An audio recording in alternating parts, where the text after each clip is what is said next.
Breaking news.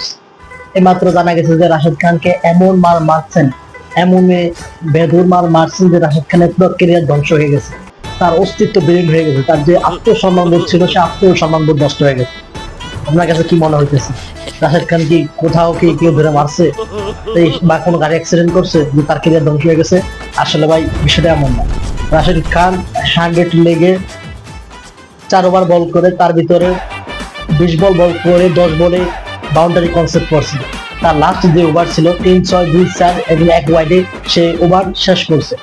একটা জিনিস ভাবো, কিছুদিন আগে রাশেদ খানকে প্রশ্ন করা হয়েছে আপনার কাছে যে বেস্ট অলরাউন্ডার কি, সাকিব আল হাসান আর সুনীল নারায়ণ? তারপর সে বলছে যে সুনীল নারায়ণ। হ্যাঁ, সুনীল নারায়ণ অবশ্যই ভালো প্লেয়ার, তবে আপনি কি ভুলে গেছেন যে সাকিব আল হাসানের কীর্তি? সাকিব আল হাসান কি করছেন? আচ্ছা, আপনি দিতে পারেন, আপনার কাছে ভোট আসছে, আপনি দিতে পারেন। তারপর আপনাকে লাস্ট প্রশ্ন করা হচ্ছে সুনীল নারায়ণ আর রাশেদ খান, তখন আপনি কি বলছেন যে অবশ্যই রাশেদ খান। দেখা গেল আপনার যে বিশ্ব সেরাকে কি মারটা মারলো, বিশ্ব সেরাকে এমন মারলো যে অস্তিত্ব বিলীন করে ফেলেছে। কি ভাই, কি শান্তি! যারা 100 লেগের ম্যাচটা দেখছেন তারাই হয়তো বুঝতেন যে খেলাটা কত উত্তেজনাপূর্ণ হয়েছে। কি এক একটা ছয়ের দিকে দৃষ্টি নন্দন শট, এক একটা শট দৃষ্টি নন্দন, মানে মন কেড়ে নিয়েছে। যখন শটে মারতেছিল না তখন হৃদয়টা ঘুরে গেছে।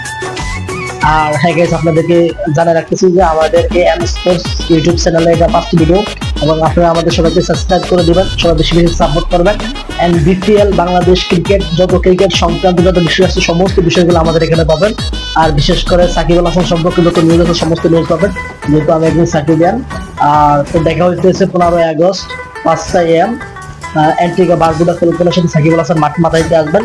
এবং সাকিব আল হাসানের যে হাইয়েস্ট, যে তার কেরিয়ারের সর্বোচ্চ ভালো বোলিং টার্ম, যে 6 রানে 6 উইকেট 4 ওভারে, ওই ম্যাচটা আমরা আশা করতে পারি সাকিবের কাছ থেকে এমন একটা ম্যাচ দেখবো বা তার থেকে বেটার কিছু একটা দেখবো।